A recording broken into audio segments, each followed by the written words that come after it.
Aswang ka! Pinaslang mo ang pamilya ko! Pagkawika ni Lolo ng mga katagang yon, ay napatayo ang lalaki.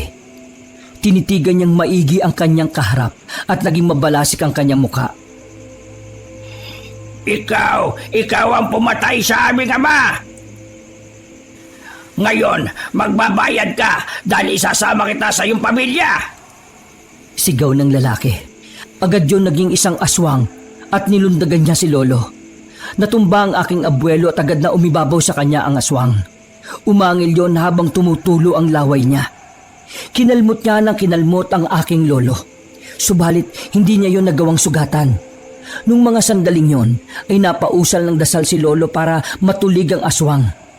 Pagkatapos noon ay naging iritable ang aswang. Nagwala siya habang hinahawakan ng kanyang dalawang tenga.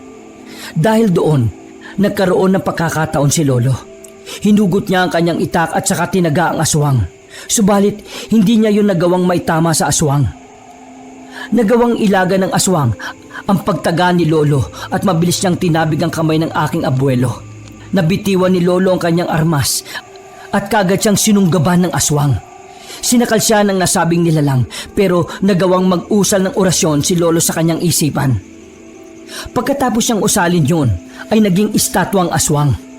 Ang inusal kasi ni Lolo ay ang inusal niya rin noong may nahuli siyang aswang. Makaraan ng ilang saglit ay sumabog ang katawan ng nasabing aswang. Nagkalat sa sahig ang magkahalong laman at dugo ng aswang.